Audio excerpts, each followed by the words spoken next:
नमस्कार. माझं नाव विक्रांत जाधव. आज टाउन सोल प्लॅटफॉर्मवर विक्रम चौधरी सर आपल्यासोबत आहेत. आज आपण त्यांची मुलाखत समजून घेणार आहोत.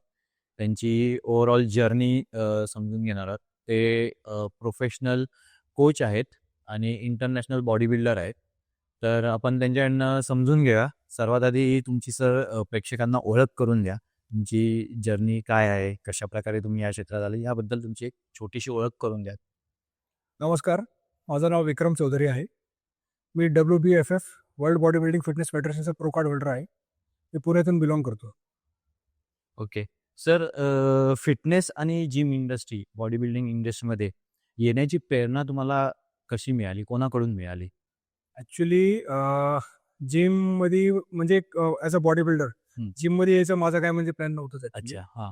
आणि मी ॲक्च्युली खूप फॅटी होतो. अच्छा.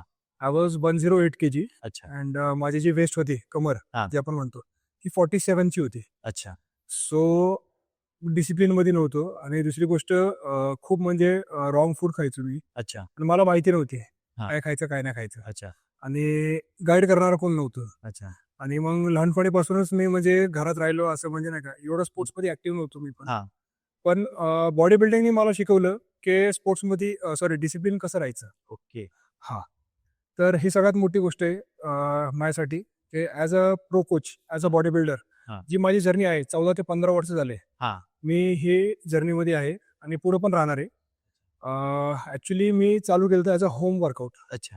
हां, ॲज अ होम वर्कआउट चालू केलं होतं. माझ्याकडे म्हणजे एवढे पैसे नव्हते. आय एम म्हणजे फायनान्शियली नॉट सो स्ट्रॉंग हां. की जिममध्ये जाऊन फी पे करून स्वतःला म्हणजे डाएट काय करायचं किंवा एका कोचला फी पे करायची किंवा गाईडन्स घ्यायचं. माझ्याकडे एवढे पैसे बी नव्हते. पण स्वतःला मी ग्रो केलं अच्छा. आणि ग्रो असं केलं की पहिलं होम वर्कआउट केलं. अच्छा. YouTubeवर बघायचो मी घरी. ओके. हां. त्याच्यानंतर सेट्स कसे लावायचे, हां.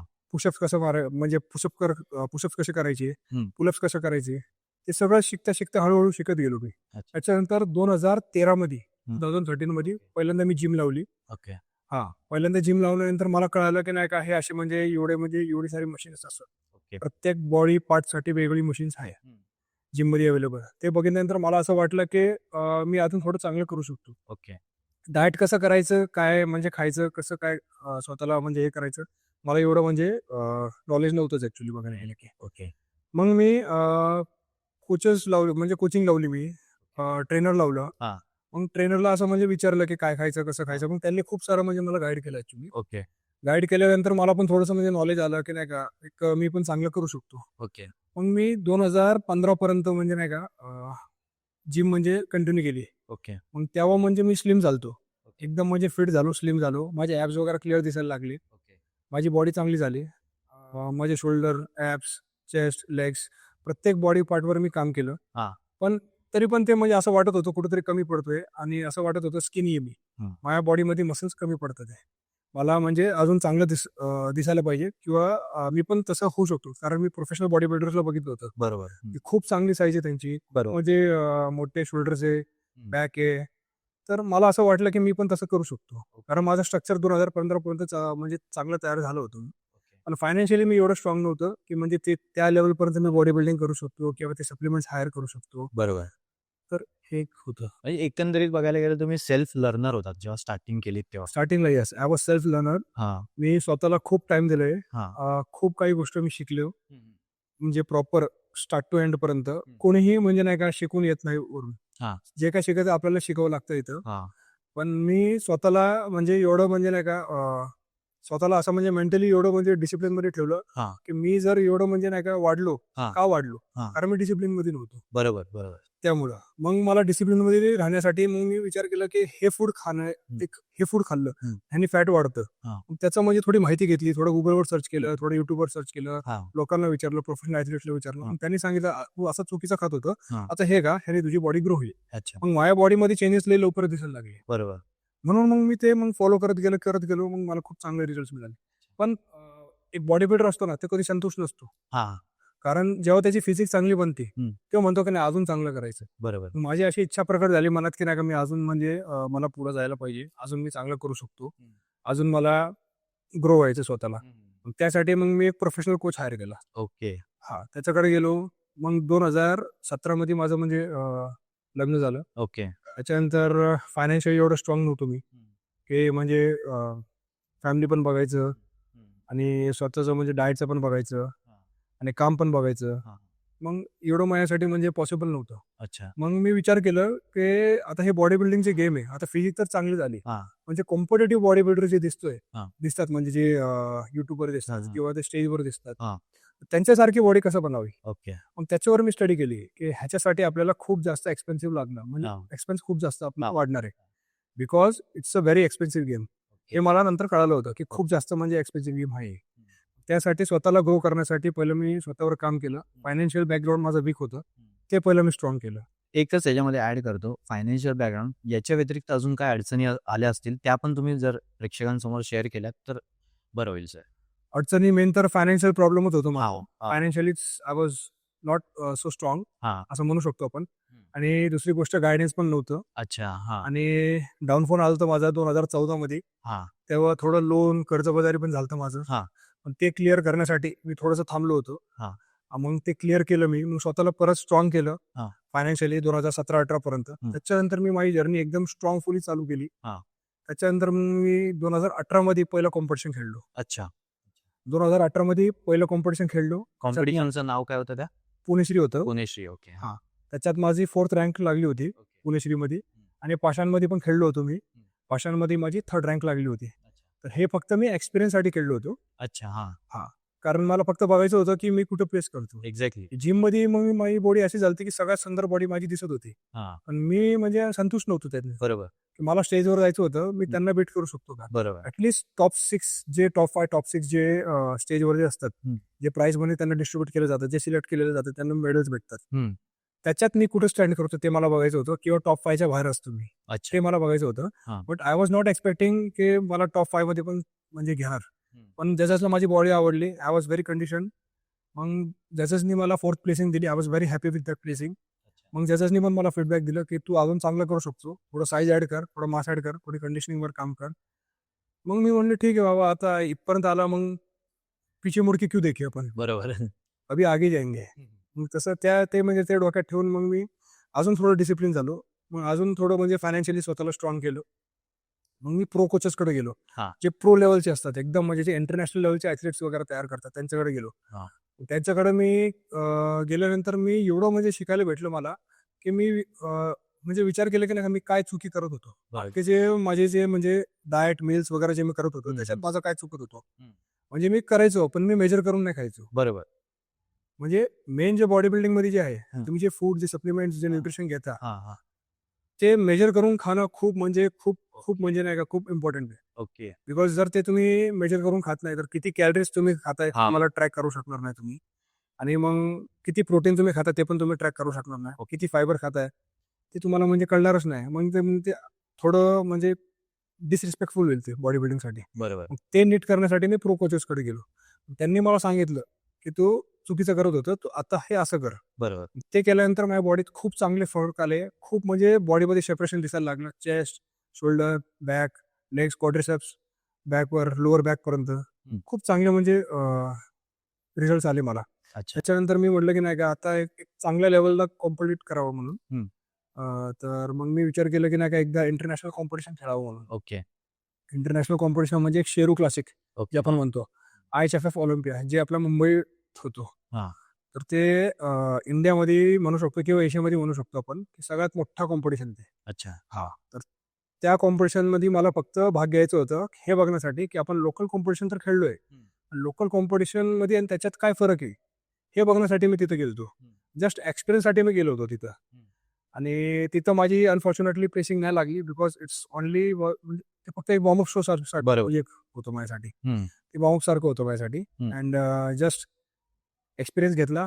आणि माझ्या बाजूला म्हणजे जे होते ते इराणचे बॉडी बिल्डर्स होते, कतारचे होते, USचे होते, इंडियन बॉडी बिल्डर्स पण होते भरपूर. बरोबर. पण त्यांचा लेवल आणि माझ्या लेवलमध्ये खूप फरक होता.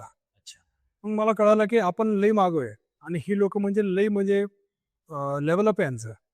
तर त्यांना म्हणजे बीट करण्यासाठी मला अजून खूप मेहनत करावं लागली. त्यासाठी मग मी अजून 2 वर्षाचा गॅप घेतला. हां. 2 वर्षाचा गॅप घेऊन मग मी IFBB प्रो आहे इंडियाचे, सिद्धांत जयस्वाल सर. तर ते माझे कोच आहे ॲक्चुअली करंट कोच आहे ते. त्यांच्याकडून मी खूप काही शिकलो. ते माझे कोच म्हणजे गुरु म्हणजे म्हणतो की एक आपण म्हणजे मोठा भाऊसारखे ते ॲक्च्युअली माझे. ओके. आणि त्याने खूप मदत केली मला. आणि त्यांनी म्हणजे शिकवलं की नाही का कसं डाएट करायचं, काय करायचं. मागचे जे काय छोटे-मोठे म्हणजे काय डाएटमध्ये जे चुक्या करत होतो मी, ते त्यांनी बरोबर काढले. ते म्हणले, "हे असं असं नाही, तसं कर." मग त्यांनी मला अजून बेनिफिट भेटलं. मग त्यांनी सांगितलं की एक नॅशनल लेव्हलचं कॉम्पिटिशन आहे, NPC नॅशनल्स, जे की आसाममध्ये आहे. ओके. तर आम्ही प्लॅन केलं चांगलं, की तिथं जाऊन म्हणजे नॅशनल कॉम्पिटिशन NPC नॅशनलचं. तिथं जाऊन आपण खेळू शकतो. तिथं आपण ओके. पार्टिसिपेट करूया. ओके. तर ते सप्टेंबरमध्ये झालं होतं 2024 मध्ये. ओके. हं. तिथं मी माझी प्लेसिंग लागली होती मेन्स फिजिकमध्ये गोल्ड ओके. अँड क्लासिक फिजिकमध्ये सेकंड लागलो होतो मी, सिल्वर लागलो होतो. अच्छा. आणि ते कंडिशन माझी जी होती ती माझी लाईफची बेस्ट कंडिशन होती. अँड मी म्हणजे एवढं खुश होतो, एवढं हॅपी होतो, की खूप चांगली कंडिशन होती माझी. एकदम रिब्ड, एकदम ड्राय, रेझर शार्प आणि खूप म्हणजे चांगलं गाईडन्स होतं. मला म्हणजे खूप चांगलं काही शिकायला भेटलं. तर हे असं होतं आणि थोडं अजून थांबून मग माझ्या कोचनी प्लॅन केलं, की 1 हफ्ते के बाद और एक कॉम्पिटिशन खेल लेते हैं. अच्छा. मग आम्ही विचार केला, की ठीक आहे, पण ही जी फेडरेशन होती WBFF, हां. World body building fitness federation, okay. ही बाहेरची फेडरेशन आहे ॲक्चुअली. हं. यूएसची फेडरेशन आहे, जी मियामीची. अच्छा. मग ही मुंबईमध्ये कॉम्पिटिशन झालं होतं. मग तिथं आम्ही प्लॅन केलं ते. मग प्लॅन केल्यानंतर मला असं वाटत होतं, की हे म्हणजे एवढं म्हणजे मोठं कॉम्पिटिशन आहे. ह्याच्यात भाग घेऊन काय फायदा म्हणजे नाही का, माझी प्लेसिंग लागणार, नाही लागणार. मी थोडं म्हणजे आतमधून नर्व्हस होतो, बरोबर. की ओके. कसं म्हणजे काय होईल, हां. काय होईल, कसं होईल. पण तरी पण माझे कोच म्हणले, "टेन्शन घेऊ नको, तू बिंदास चढ वरती. हं. तू एकदम बेस्ट दिसतोय. तू एकदम बेस्ट करू शकतो. तू जा. तुझी पोझिंग चांगली आहे. तू जा. तू कर, चांगलं होईल." मग मी गेलो. पण मला फक्त टॉप 5 क्रॅक करायचं होतं ॲक्चुअली. अच्छा. मी फक्त टॉप 5 क्रॅक करायला गेलो बिकॉज खूप चांगलं लाईनअप होतं, स्टॅक होता. खूप चांगले बॉडी बिल्डर्स आलते. वेगवेगळ्या भागातून आलते, वेगवेगळ्या स्टेट्सवरून आलते. पण त्याच्यात त्यांनी मला गोल्ड दिलं आणि त्याच्यात त्यांनी मला टायटल पण दिलं आणि त्याच्यात माझं ओव्हरऑल टायटल लागलं होतं अच्छा. आणि WBFCचं प्रो कार्ड पण भेटलं होतं मला. ओके. WBFचं तुम्हाला प्रो कार्ड भेटलं. I am a professional body builder of WBFF, world body building fitness federation. अच्छा. आणि म्हणजे दॅट वॉज म्हणजे आय एम सो हॅपी. मतलब तेव्हा म्हणजे मी एवढं म्हणजे खुश होतो, की मला म्हणजे ते प्रो कार्ड भेटलं. अनएक्सपेक्टेड होतं ते माझ्यासाठी. अच्छा. येस. आत्तापर्यंत तुम्ही लर्नर आहात या ऑब्व्हियसली. ऑब्व्हियसली. याच्यामधला तुमचा सर्वात मोठा अनुभव काय आहे लर्निंग मधला? काय चेंज झाले त्याच्यामुळे, त्या अनुभवामुळे? ह्याच्यात 3 गोष्टी आहे. हां. एक लक्षात ठेवा. हां. लर्निंग म्हणजे सगळ्यात मोठी लर्निंग हे आहे, की you should be very discipline. Okay. Never cheat on your meals, okay. On your workout. Because तुम्हाला जर चॅम्पियन बनायचं आहे, तर each and every rep in your gym, in your workout ते काउंट होतो. ईच अँड एव्हरी मील ते count होतो. हे एक डिसिप्लिनचं म्हणजे भाग आहे सगळ्यात मोठा. हं. दुसरं म्हणजे की तुम्ही कुठला कोच हं. डिसाईड करता, म्हणजे तुमच्यासाठी कुठला कोच चांगला राहील. हं. तर ते तुमचं डिसिजन चांगलं असलं पाहिजे. अच्छा. ओके. कारण कोच जर चांगलं भेटलं तर खेळाडू लवकर ग्रो होऊ शकतो. ग्रो होऊ शकतो. बरोबर. हे सगळ्यात मोठी लर्निंग होती माझ्या लाईफची.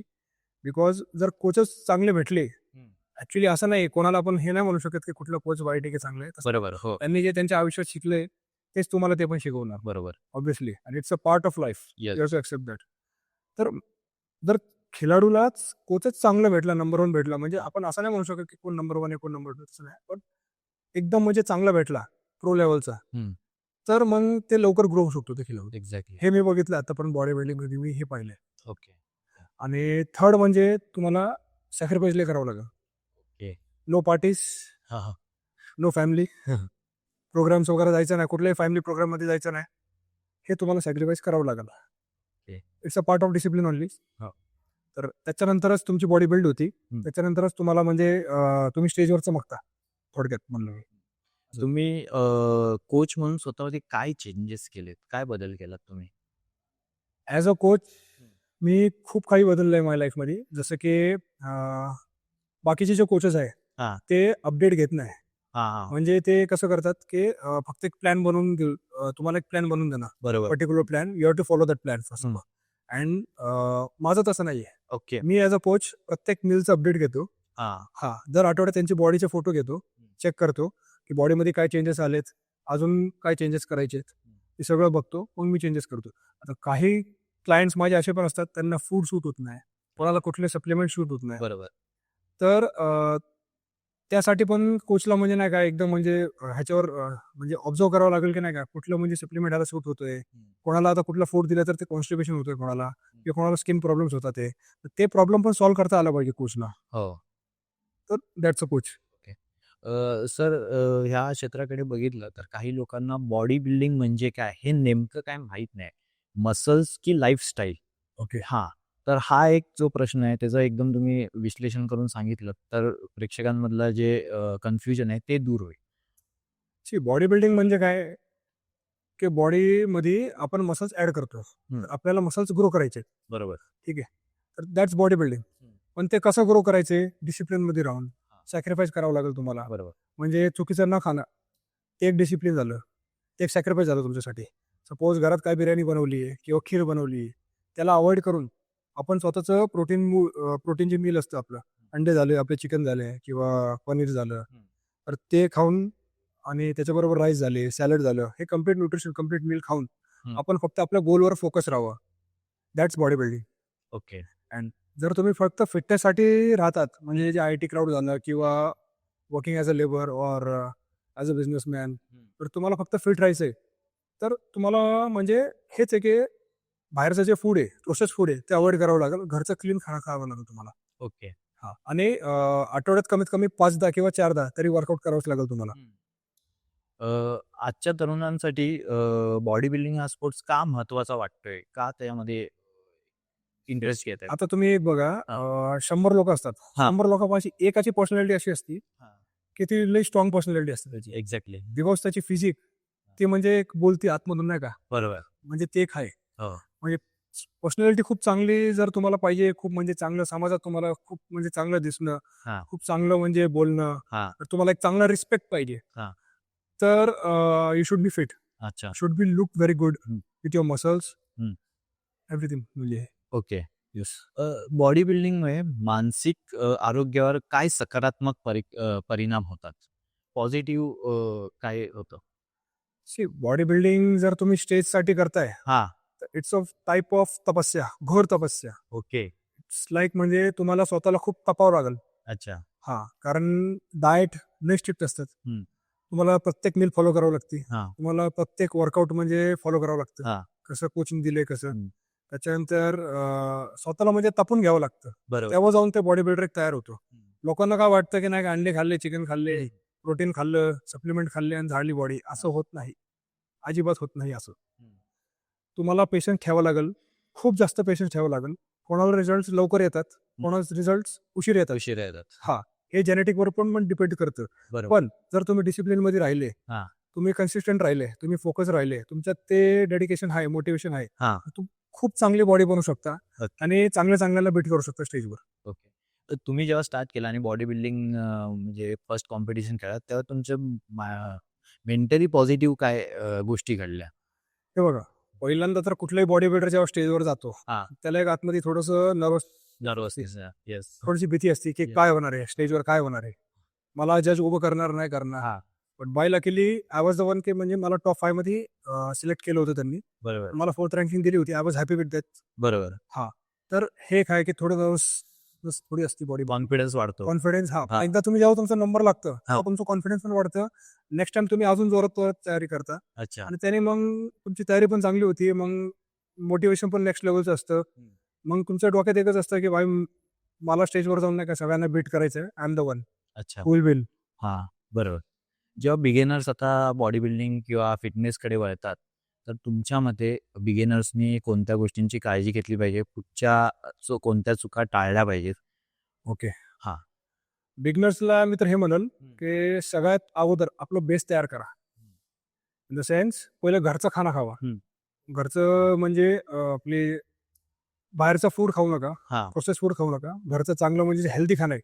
जसं दाल झालं, भाकरी झाली, चपाती झाली, भाजी झाली, अंडे झाले, चिकन झाले, मग पनीर आहे, ड्रायफ्रूट आहे. हे गोष्टींकडे लक्ष द्यावं, पहिली गोष्ट. आणि ह्याने आपलं 2 ते 3 वर्ष चांगलं म्हणजे बॅकअप आपलं जे स्टेटस आहे ते तयार करावं. ओके. कारण पुढं जे येणारं जे म्हणजे टाईम आहे 2-3 वर्षानंतर जेव्हा तुम्ही सप्लिमेंट घेता, हां. तर तेव्हा तुमची बॉडी चांगली रिस्पॉन्स करेल. स्टार्टिंगलाच तुम्ही जे सप्लिमेंट घ्यायचं चालू केलं, हां. बॉडीला ती एक सवय लागून जाते. बरं. जी ग्रोथ आहे, जी नॅचरल ग्रोथ आहे बरोबर. ती थांबून जाते याची. माझं असं म्हणणं आहे, हां. हे माझा एक्सपिरियन्स आहे. बाकी सगळ्यांचं म्हणणं तर वेगळं असू शकतं. बरोबर, बरोबर. मी जे म्हणतो, हं. स्टार्टिंगमध्ये जेव्हा 10वी-12वी नंतर जे खेळाडू आहेत आपले, ज्यांना म्हणजे बॉडी बिल्डिंगमध्ये ह्या क्षेत्रामध्ये यायचे, फिटनेसमध्ये यायचे, हं. तर पहिलं 2 ते 3 वर्ष घरचं म्हणजे चांगलं डाएट ठेवा. हं. घरचं सगळं म्हणजे प्रॉपर खाना वगैरे खावा तुम्ही. हं. चांगला व्यायाम करा. हं. आणि मग हळूहळू आपलं चालू करा. बरोबर. त्याच्यानंतर तुम्ही एक कोच हायर करा. बरोबर. फिटनेसमध्ये वर्कआउट जास्त महत्वाचं आहे की तुमचं न्यूट्रिशन जास्त महत्वाचं आहे? आता हे बघा, हां. कोण लोक म्हणतात की नाही का 70% डाएट असतं, 30% वर्कआउट असतं. हां, एक्झॅक्टली. हे चुकीचं आहे. मी तर ह्याला मला हे एकदम जरा स्पष्ट करून सांगा, म्हणजे ना हे खूप कन्फ्युजन मला प्रश्न आहे हा आणि हे कन्फ्युजन आहे लोकांमध्ये. हे क्लिअर सांगतो मी. हां. 70% डाएट, 30% वर्कआउट हे एकदम चुकीचं आहे. अच्छा. हे एक ट्रायंगल असतं. Diet, workout, rest. तर तुमचं डाएट चांगलं असेल आणि वर्कआउट चांगलं नसेल, रेस्ट चांगलं नसेल, काय फायदा नाही. बरोबर. तुमची बॉडीमध्ये ग्रोथ होणार नाही. तर तुमचं रेस्ट चांगलं आहे, वर्कआउट बी चांगलं आहे, पण डाएट नसेल, तुम्हाला तर रिझल्ट येणार नाही. बरोबर. हे एकदम सोपी गोष्ट आहे. तिघही म्हणजे प्रॉपर पाहिजे. Diet, workout, rest.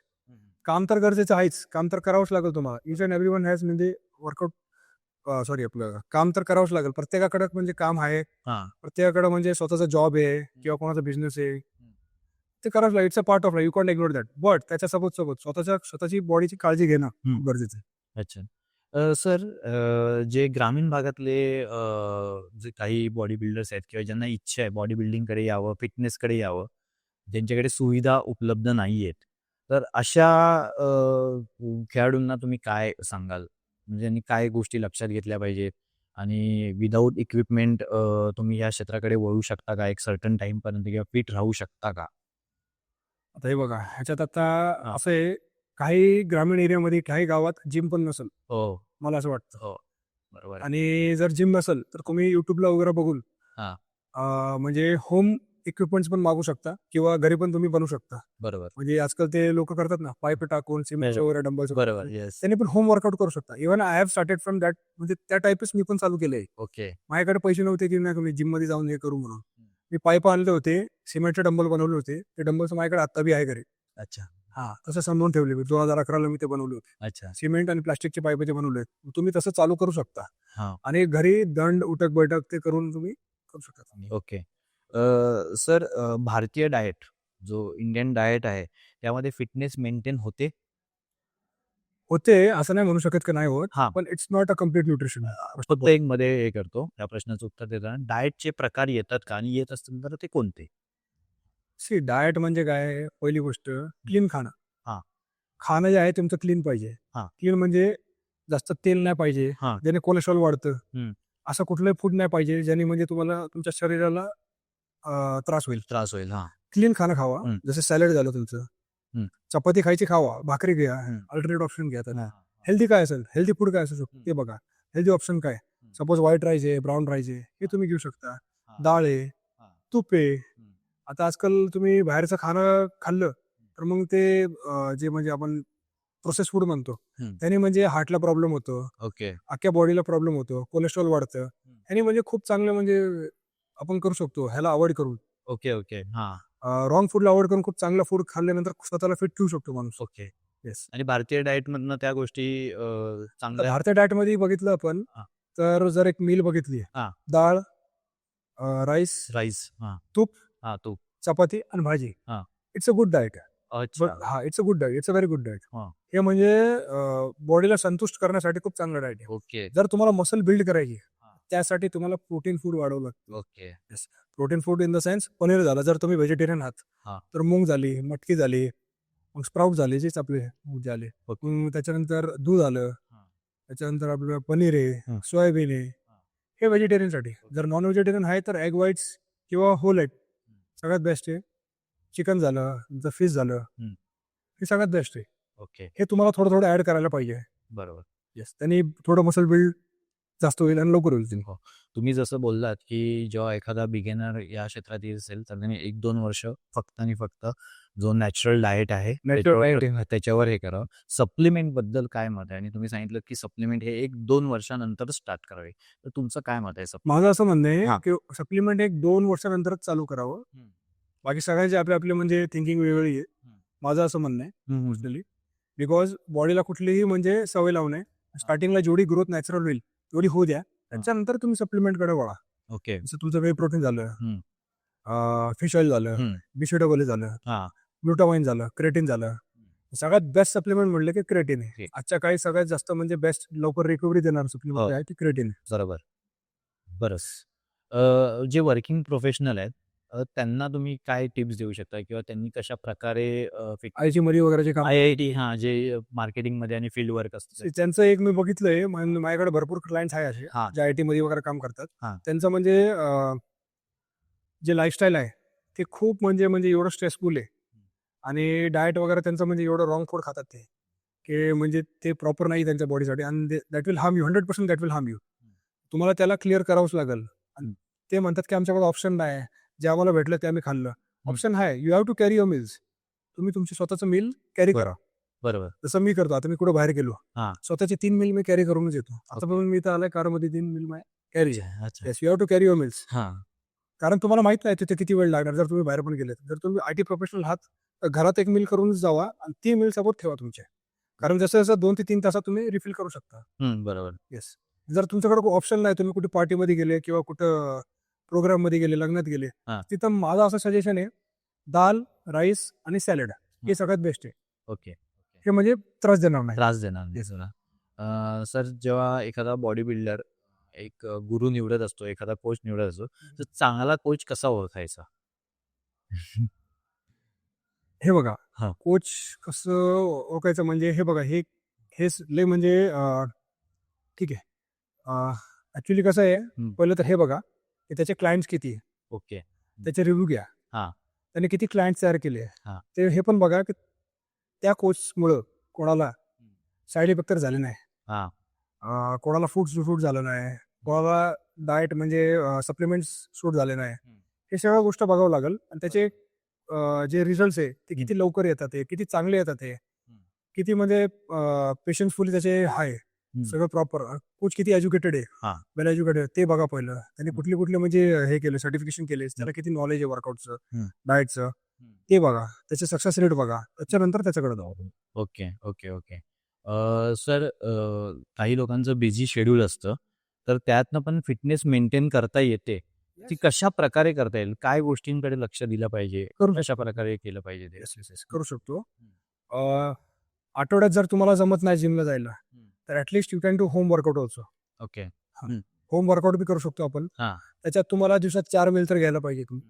हा. 1 फ्रूटची मील घ्या, 3 तुमची प्रोटीन मील घ्या. हा. तर असं आपण हळूहळू आपण स्टेप बाय स्टेप मेंटेन करू शकतो आपण. ओके. येस. हा. जर त्याला थोडी अजून चांगली फिजिक पाहिजे, हा. तर आठवड्यात 3दा तरी जिमला तरी जायला पाहिजे. 3 ते 4दा तरी तिला जिमला जायलाच पाहिजे त्याने. अच्छा. येस. पण हे असं करून स्टेजवर परफॉर्मन्स करू शकतो? No, it's not possible for you. हा. ऍटलिस्ट जर तुम्हाला स्टेजवर प्रोफेशनली जर तुम्हाला ॲज अ बॉडी बिल्डर जायचंय, हा. तर तुम्हाला आठवड्यात 5 किंवा 6 वेळा तुम्हाला जिम करावंच लागेल आणि चांगला डाएट करावंच लागेल. ओके. दिवसात 6 मील तरी घ्यावंच लागेल तुम्हाला. कारण as a professional coach, as a professional athlete, हा. मी 6 मील दिवसात घेतोच. ओके. बॉडी बिल्डरला झोप आणि स्ट्रेस मॅनेजमेंट किती महत्वाचं आहे? खूप महत्वाचं आहे. जर तुमचं डाएट ऑन पॉईंट आहे, वर्कआउट ऑन पॉईंट आहे, जर तुमचं स्ट्रेस खूप हाय आहे, हा. तुमची बॉडीची जी मसल आहे हा. ती श्रिंक होतात. हा. तुमचा टेस्टोस्टेरॉन लेवल जे आपण म्हणतो, हा. ते टेस्टोस्टेरॉन जे आहे ते एक हार्मोन असतो आपल्या बॉडीमध्ये, मेल हार्मोन असतो. हम्म. तर जे जर खाली पडत आला, ते का खाली पडतं? स्ट्रेसमुळे खाली पडतं. जास्त ओके. करून स्ट्रेसमुळे. अजून पण लय म्हणजे खूप हे असतात, कारण असतात. टेस्टोस्टेरॉन खाली आहे ना, पण जर स्ट्रेस जास्त वाढलेला असेल तर टेस्टोस्टेरॉन हा. खाली आला टेस्टोस्टेरॉन, तर तुमचे मसल श्रिंक होणार हम्म. आणि त्याच्यानंतर ते मसलची ग्रोथ वाढणार नाही. अच्छा. स्पष्ट आहे. अच्छा. अच्छा. स्ट्रेस नाही पाहिजे. जर ज्या म्हणजे जे बॉडी बिल्डर जे आहे, जे तयारी करतात कॉम्पिटिशन स्टेजची, तर त्यांना रेकमेंड करेल कमीत कमी दिवसात 15 ते 20 मिनिटं मेडिटेशन करा. ओके. झोपताना पण, उठताना पण, मॉर्निंगला वेकअप टाइम पण, स्लीप टाइम पण, 10 ते 15 मिनिटं मेडिटेशन करा. त्याने काय होईल, तुमचं स्ट्रेस लेवल थोडं कमी होईल, ओके. कोर्टिसॉल लेवल चांगलं होईल तुमचं. अच्छा. त्याने तुम्हाला झोप पण चांगली येईल, स्ट्रेस कमी होईल आणि मसल बिल्डिंग मध्ये तुम्हाला खूप हेल्प होईल. आता जो हा 30+ एज ग्रुप आहे, त्यांना तुम्ही काय सल्ला द्याल? जे फिटनेसकडे वळतायत, पण त्यांना तुम्ही काय सल्ला द्याल? हे तर डिपेंड करतं की समोरचा माणूस IT मध्ये आहे, बिझनेसमॅन आहे, काय आहे. जर प्रॉपर म्हणजे just you want to join the gym, तर मी तर त्यांना म्हणेल जिम लावा तुम्ही. हा. 5 दिवस तरी जिमला या, पार्टीज मध्ये जाऊ नका. जर जाता तर जावा, पण फूड क्लीन खावा तिथं. तिथं पण गेले की फूड क्लीन खा. कारण फूड सगळ्यात महत्वाचं आहे. ओके. जर तुम्हाला फिटनेस मेंटेन ठेवायची तर फूडच आहे तुमची फिटनेस स्पॉइल करतो. हम्म. आणि तुमची फूडच एक आहे जे तुमची फिटनेस बनवतो बी. बरोबर. Food is the best supplement. Okay. And second best supplement is your sleep. अच्छा. सर बॉडी बिल्डिंग क्षेत्राकडे कोणत्याही एज नंतर आपण वळू शकतो? तुमचं काय 100% मत आहे? 100%. I have seen 74-75 years of body builders. अच्छा. ज्यांची एज 74, 75, 76 आहे ते पण बघितले मी. हा हा. खूप चांगले चांगले बॉडी बिल्डर्स बघितले मी. Okay okay okay. आणि आता हे आपल्या महाराष्ट्रातले पण भरपूर आहेत. दिल्ली साईडचे पण बघितले, हरियाणा साईडचे पण बघितले. महाराष्ट्रात पण भरपूर आहेत तसे. ओके. अजून एक जे तुम्ही WBF आणि IBFF ते जरा एकदा समजून सांगा ना, त्या स्टेज कशा आहे त्या लोकांना माहित नाही. ही जी फेडरेशन आहे माझी, हा. जे WBFF world body building fitness federation, हम्म. तर ही म्हणजे तेवढी मोठी फेडरेशन नाहीये. ही US ची फेडरेशन आहे. ओके. आणि अशी फेडरेशन भरपूर आहेत. पण जी मेन जी फेडरेशन आहे, सगळ्यात मोठी फेडरेशन ते IBBF आहे. हा. सॉरी, ते IBBF जे आहे ते Indian body building fitness federation okay. आहे. हा. IFBB IFBB. IFBB जी आहे ते सगळ्यात मोठी फेडरेशन आहे वर्ल्ड वाईड, हा. जे ऑलिम्पिक लेवलला बॉडी बिल्डरला खेळाडूंना येतं ते. IFBB पर्यंत जर इंडियातल्या मुलांना जायचं असेल तर काय लेवल आहेत, कुठच्या स्टेज आहेत त्या पण सांग. सगळ्यात पहिलं तर एक लक्षात घ्या, जर तुम्हाला IFBB प्रो बनायचंय, हा. त्यासाठी सगळ्यात पहिलं तुम्हाला NPC चे शो खेळावे लागतात. कोणती? NPC MPC. NPC NPC. NPC show खेळावे लागतात. काय फुल फॉर्म आहे त्याचा MPCचा? नॅशनल समथिंग आहे, मला पण एवढं ओके, नो प्रॉब्लेम. नॅशनल विसरलो त्याचा. NPC शो खेळावा लागतात तुम्हाला. हा. NPC शो खेळल्यानंतर हम्म. तुम्हाला ॲमेच्युअर शो खेळावे लागतात. ओके. ॲमेच्युअर ऑलिम्पिक खेळू शकता, किंवा इंडियामध्ये आहे ते दोन होतात कॉम्पिटिशन त्याचे. एक तर शेरो क्लासिक दिल्लीमध्ये होतं, हा. आणि मुंबईमध्ये होतं IHFF ऑलिम्पिया. हे दोन असतात. त्याच्यात जर तुम्ही ओव्हरऑल टायटल घेता, तुम्हाला प्रो कार्ड भेटतं.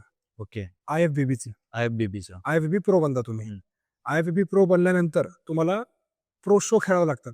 अच्छा. हा, आता तर IFBBचे रूल्स पण चेंज झालेत. ओके. आता प्रो शो खेळावे लागतात. ते प्रो शो तुम्हाला जिंकावं लागतं. अच्छा. ते प्रो शो जिंकल्यानंतर then you are qualified for Olympia, Olympia. जे US मध्ये होतं. ओके. सर्वात वर्ल्ड मधली मोठी कॉम्पिटिशन ही mister Olympia obviously. Mister Olympia. आणि या एवढ्या तुमच्या जर्नीमध्ये बॉडी बिल्डिंग क्षेत्रामध्ये स्त्रियांचं आता सध्या काय कुतपत आहे या क्षेत्रामध्ये, त्यांनी किती कव्हर केलेलं आहे आणि त्यांच्यासाठी काय अपॉर्च्युनिटी आहे त्याबद्दल जरी तुम्ही बोललात तर खूप चांगलं होईल सर. 8 ते 10 वर्ष अगोदर मी बघितलं होतं, जेव्हा मी पार्टिसिपेट केलं होतं, तेव्हा पुण्यातूनच जेव्हा पुणेश्री झाली होती, तेव्हा मी बघितलं होतं जास्त खेळाडू नव्हते, फिमेल ॲथलीट्स नव्हते. 7 ते 8 फिमेल ॲथलीट्स होते. तर तेव्हा जे लाईनअप आहे एवढं स्टॅग नव्हतं तेव्हा. आता 2025 मध्ये जे मी पुणेश्रीचं बघितलं, 17 ते 18 म्हणजे फिमेल ॲथलीट्स होते. So it's a very good, म्हणजे amount of females athletes are participating in body building. So it's a very good thing. Okay. आणि एकंदरीत बॉडी बिल्डिंग क्षेत्रामध्ये जर एखादा खेळाडू वळत असेल आणि त्याचा एक सर्टन टाइम पर्यंत त्यांनी खूप चांगल्या कॉम्पिटिशन खेळले असतील, तर त्यानंतर करिअर ऑपॉर्च्युनिटीज काय काय आहेत, कुठे कुठे करिअर ऑपॉर्च्युनिटीज ओपन होतात त्यांच्यासाठी? हे बघा, पहिली गोष्ट, कुठलाही गेम खेळता तुम्ही, कुठलाही स्पोर्ट्स घेता तुम्ही, त्याच्यात तुम्हाला पैसा टाकावाच लागतो. एक्झॅक्टली. हो. तुम्हाला असं नाही की हे स्पोर्ट्स किंवा बॉक्सिंग केलं किंवा काय क्रिकेट खेळलं. क्रिकेटमध्ये ठीक आहे, पैसा आहे. दुसरं कुठलं हॉकी आहे किंवा अजून आर्चरी आहे, भरपूर स्पोर्ट्स आहे. जर त्याच्यातून तुम्हाला पैसा कमवायचा आहे, so you should know how to sell yourself. Okay. First of all, जर तुम्ही त्या लेवलला गेलात, जर तुम्ही चांगली बॉडी बनवली, तर लोक तुमच्याकडे येईल की हे माझी पण बॉडी बनवू शकतो. Then you have to sell yourself. Okay. त्याच्यानंतरच ते रिकव्हरी होईल. बरोबर. तरच ते बॉडी बिल्डिंग मध्ये तुम्ही म्हणजे हे करू शकता, ॲज अ करिअर करू शकता. Because body building is most expensive sports आहे. सगळ्यात एक्सपेन्सिव्ह स्पोर्ट्स बॉडी बिल्डिंगच आहे. कारण डाएट मध्ये खूप पैसे लागतात, ब्लड वर्क मध्ये पैसे जातात, मग कोचिंग मध्ये पैसे जातात. बरोबर. भरपूर म्हणजे एक्सपेन्सिव्ह आहे. बरोबर. आणि इंजुरी किती मॅटर करते? तुमची अशी काही मोठी इंजुरी होती का ज्याच्यामुळे तुम्हाला थोडं थांबावं लागलं, मग त्यातनं तुम्ही रिकव्हर केलात? तो जरा एक एक्सपिरियन्स तुम्ही प्रेक्षकांसमोर शेअर केलात तर बरं होईल सर. ऍक्च्युली माझे लिगामेंट खराब झाले होते, दोघं पायाचे गुडघ्याचे. 2024 मध्येच झाले होते ते. अच्छा. तेव्हा मी प्रेप करत होतो तेव्हा मी लेग्स ट्रेन करत नव्हतो ऍक्च्युली. तेव्हा मला मी एवढं डिसअपॉइंटेड झालो होतं की मग काय करू मी. आता माझा प्रेप चालू आहे, आता माझं कॉम्पिटिशन आहे, काय करावं असं. मग मी डॉक्टरकडे वगैरे गेलो. डॉक्टर म्हणलं की नाही तुला आता सगळं बंद करावं लागेल. मग मी माझ्या कोचला सांगितलं मला असं आहे. तर मग कोचनी सजेशन दिलं की बॉडी बिल्डिंगमध्ये 3 कॅटेगरी असते. एक बॉडी बिल्डिंग, एक क्लासिक फिजिक आणि एक men's physique. Okay. Men's physique म्हणजे आपण जे ट्रंक आहे ते परत गुडघ्यापर्यंत असतं. हां. आणि क्लासिक फिजिक म्हणजे तुमचं जे ट्रंक आहे हां. हाफ असतो.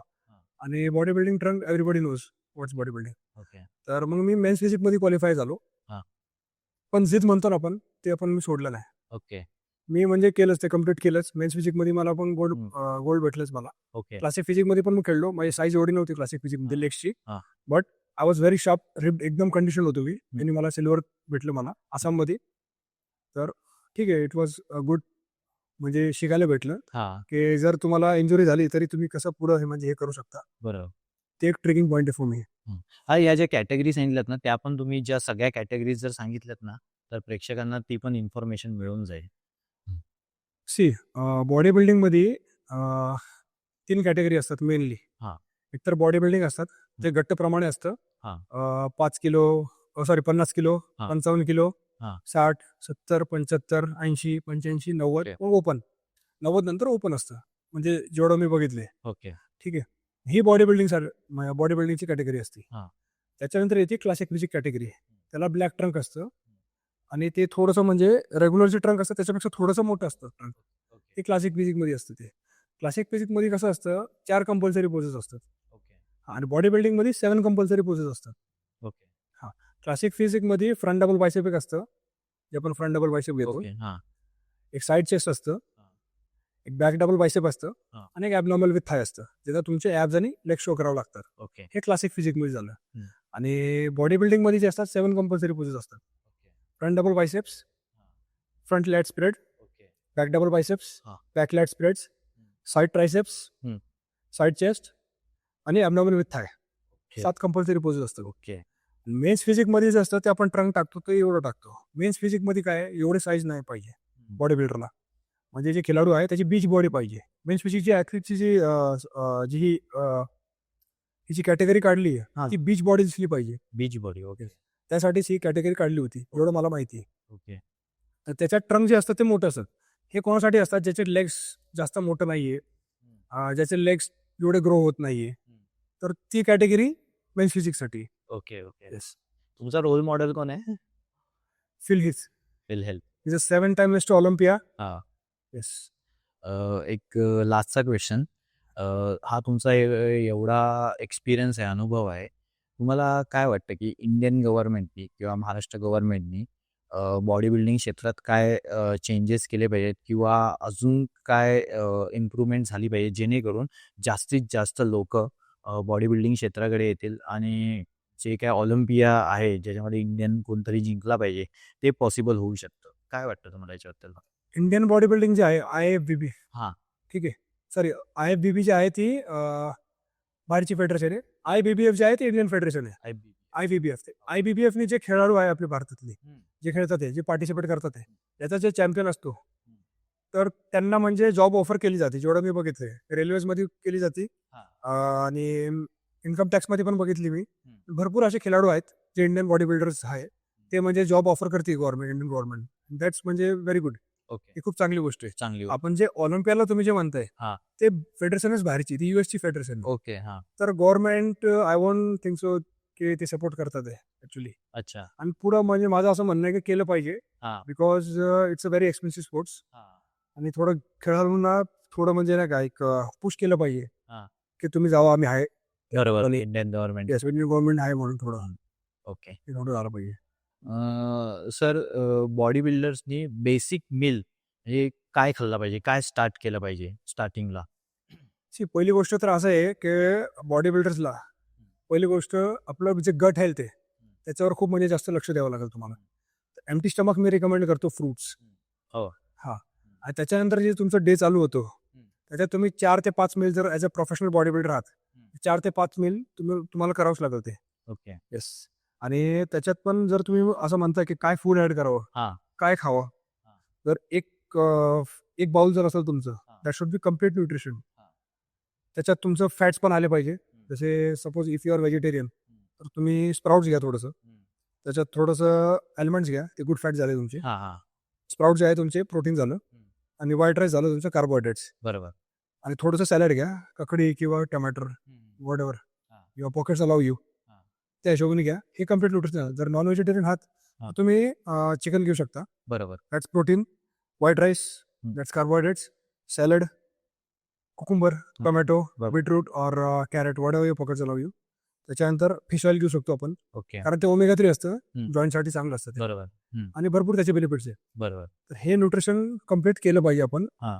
असं माझं म्हणणं आहे. आणि तुम्ही जे बोललात की एखाद्या बॉडी बिल्डरनी 2 वर्ष वर्कआउट करून proper normal diet, natural diet करून त्यानंतर सप्लिमेंटकडे वळलं पाहिजे. तर सप्लिमेंटचे पण प्रकार येतात. तर कोणत्या सप्लिमेंट प्रकार आपण घेतला पाहिजे? जर पहिल्यांदा तुम्ही चालू करताय हा. ॲज अ प्रोफेशनली 2-3 वर्ष तुम्ही म्हणजे चांगलं म्हणजे घरचं खाणं खाऊन वगैरे सगळं म्हणजे जेवण करून सगळं प्रॉपर केलंय. आता तुम्हाला वाटतं की कुठलं सप्लिमेंट घ्यावं जे पॉकेट फ्रेंडली असेल, जे तुमचं पॉकेट अलाव करेल तुम्हाला. तर माझं असं म्हणणं आहे creatine is the best supplement. Okay. जर तुमचं पॉकेट अलाव करतंय that if you want luxury supplements तर BCW एक सगळ्यात बेस्ट आहे. ओके. ग्लुटामाइन हम्म. आणि बे protein obviously okay. It's a need. Okay. हे तुम्ही केलंच पाहिजे. धन्यवाद सर. तुम्ही आमच्या प्लॅटफॉर्मवर व्हिजिट दिलीत आणि तुमचा जो एक्सपिरियन्स आहे याच्यामुळे जास्तीत जास्त लोक मोटिवेट होतील आणि मुळात बॉडी बिल्डिंग या क्षेत्राबद्दल एक योग्य माहिती आपल्या प्लॅटफॉर्मद्वारे महाराष्ट्रातल्या जनतेपर्यंत पोहोचेल. तुम्ही वेळात वेळ काढून टाउनसोल प्लॅटफॉर्मवर आलात त्याबद्दल धन्यवाद. प्लॅटफॉर्म आहे टाउनसोल, त्याच्यावर तुम्ही जास्तीत जास्त लोक जुळण्याचा प्रयत्न करा, कारण हे खूप चांगलं काम करतात. ॲक्च्युली आपले जे महाराष्ट्राचे जे खेळाडू आहे जेवढे आहे त्यांना जोडायचं काम करतात ते, आणि त्यांना म्हणजे एक जागरूकता क्रिएट करतात ते समाजमध्ये की तुम्ही स्पोर्ट्सकडं वळा थोडं, कारण स्पोर्ट्स तुम्हाला डिसिप्लिन शिकवतो, सॅक्रिफाईस शिकवतो आणि mentally how you should be stable ते तुम्हाला स्पोर्ट्स शिकवतं. हे जे काम करतात ते खूप चांगलं काम करतात ते. तर माझी विनंती आहे तुम्ही सगळ्यात जास्त ह्यांना जोडा.